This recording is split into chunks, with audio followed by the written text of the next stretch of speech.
ओम उमा महेश्वराय नमः।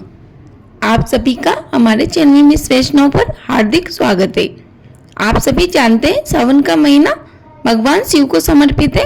जिस प्रकार सावन सोमवार को भगवान शिव का व्रत रखा जाता है, उसी प्रकार सावन मास के मंगलवार को मंगला गौरी व्रत रखा जाता है, जो माँ पार्वती जी को समर्पित है। इस व्रत को कुंवारी कन्याओं व नवविवाहित महिलाओं द्वारा किया जाता है। जिन महिलाओं के कुंडली में तलाक या किसी भी कारणवश पति से वियोग का दोष है, तो उन्हें इस व्रत को अवश्य करना चाहिए, जिससे उनका यह दोष खत्म हो जाता है तथा उन्हें अखंड सौभाग्य की प्राप्ति होती है। माँ गौरी सुखी दाम्पत्य जीवन का आशीर्वाद देती है। भक्तों, कोई भी व्रत आदि आप करते हो तो उसकी कथा अवश्य सुननी चाहिए। व्रत में व्रत कथा सुनना इतना ही अनिवार्य है जितना पूजा करना होता है। इसीलिए आपको हर व्रत की कथा अवश्य सुननी चाहिए। तो आप सभी इस वीडियो में आगे मंगला गौरी व्रत की कथा व पूजा विधि सुनेंगे। तो शुरू करते हैं। आप श्रद्धा और भक्ति से कथा सुनिए। प्रेम से बोलिए गौरी मैया की जय, कैलाशपति भगवान शंकर की जय। जब भी आप कथा सुने तो खाली हाथ कथा ना सुने, अपने हाथ में पुष्प या चावल के दाने अवश्य रख ले। कथा शुरू करते हैं। मंगला गौरी कथा के अनुसार बहुत समय पहले की बात है। एक नगर में धर्मपाल नाम का एक बहुत बड़ा व्यापारी रहता था। उसकी पत्नी बहुत सुंदर व सुशील थी। उसका कारोबार बहुत फैला हुआ था। विवाह के कई वर्षों बाद भी धर्मपाल को कोई संतान नहीं थी। इस कारण वह बहुत दुखी व परेशान रहता था।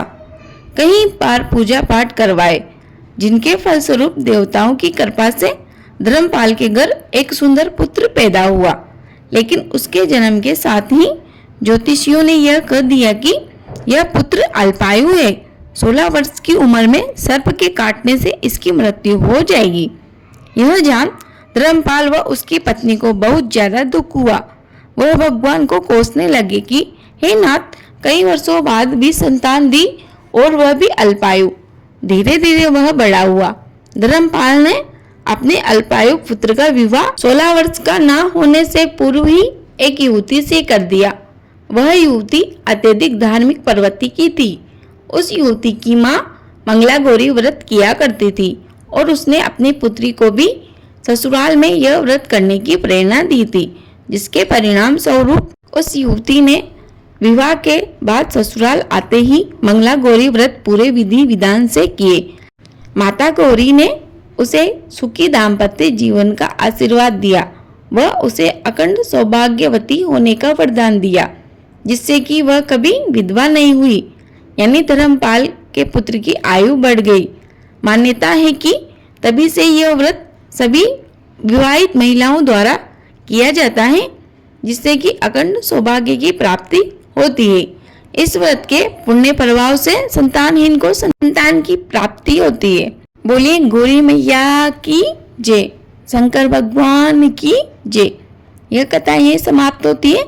कथा अधूरी रही हो तो पूरी कर जो, पूरी हो गई हो तो मान कर जो भी इस कथा को श्रद्धा और प्रेम से सुने, उसकी मनोकामनाओं को पूर्ण कर जो भी महिला उपवास का पालन नहीं कर सके, वह कम से कम पूजा तो इस दिन कर ही सकती है। इस कथा को सुनने के बाद विवाहित महिला अपनी सास या ननद को 16 लड्डू देती है। यही प्रसाद ब्राह्मण को भी देती है। इस विधि को पूरा करने के बाद महिला 16 बाती वाले दीपक से माँ गौरी की आरती करती है तथा अगले दिन बुधवार को किसी नदी या तालाब में माँ गौरी की इस प्रतिमा का विसर्जन करती है। यह माँ गौरी की प्रतिमा व्रत वाले दिन बनाई जाती है। अंत में माँ गौरी के सामने हाथ जोड़कर परिवार की सुख शांति की प्रार्थना करनी चाहिए तथा किसी तरह की अनजाने में हुई भूल चूक के लिए क्षमा याचना मांगना चाहिए। यह व्रत लगातार 5 वर्षों तक किया जाता है। अब आप जानेंगे मंगला गौरी व्रत की विधि व महत्व। श्रावण मास के मंगलवार के दिन ब्रह्म मुहूर्त में उठकर दैनिक क्रिया से निवृत्त होकर स्नान कर ले। ध्यान रहे, या तो आप किसी नदी में स्नान करें या फिर घर पर ही स्नान वाले पानी में थोड़ा गंगाजल मिला ले। स्वच्छ नए कोरे वस्त्र धारण करें। ध्यान रहे, वस्त्रों का रंग काला, नीला या भूरा ना हो।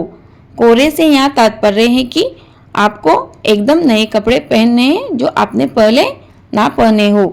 इसके पश्चात पूजन की सारी सामग्री पूजा थाली में रख ले।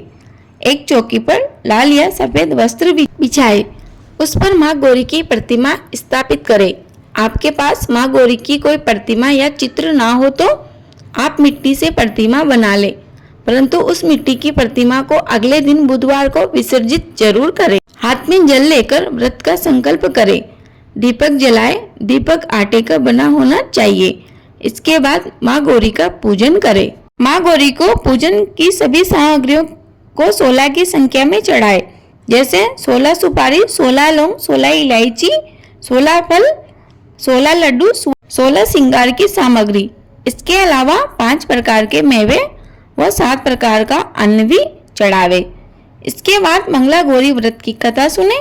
पूजा के बाद घर परिवार के लोगों में प्रसाद दे तथा जरूरतमंद लोगों को धन, अनाज आदि का दान करे। आप जानते हैं कि हमें इस व्रत में विशेष रूप से किन बातों का ध्यान रखना चाहिए। आप लगातार 5 वर्षों तक मंगला गौरी व्रत करें तथा 5वें वर्ष में सावन माह के अंतिम मंगलवार को पूजन करने के बाद इस व्रत का उद्यापन कर दे। उद्यापन के बिना यह व्रत पूरा नहीं माना जाएगा। इस बात का भी ख्याल रखें कि माँ मंगला गौरी व्रत के दौरान माता को 16 की संख्या में वस्तुएं जैसे 16 आटे के लड्डू, पान, सुपारी, फल, लौंग, इलायची तथा सुहाग की सामग्री अर्पित करते रहे। इस व्रत में आपको मंत्रों का जप अवश्य करना चाहिए। इन मंत्रों का आपको 108 बार जप अवश्य करना चाहिए, जिनमें सर्व मंगल मांगल्ये शिवे सर्वार्थ साधिके शरण्यं त्र्यंबकं गौरी नारायणी नमस्तुते। इसके अलावा आप ओम उमा महेश्वराय नमः मंत्र का भी जप कर सकते हैं। दोस्तों, ये थी मंगला गौरी व्रत से संबंधित जानकारी। मुझे आशा है आपको यह वीडियो अवश्य उपयोगी लगी होगी। प्लीज वीडियो को लाइक करें, शेयर करें, कमेंट बॉक्स में हर हर महादेव अवश्य लिखें।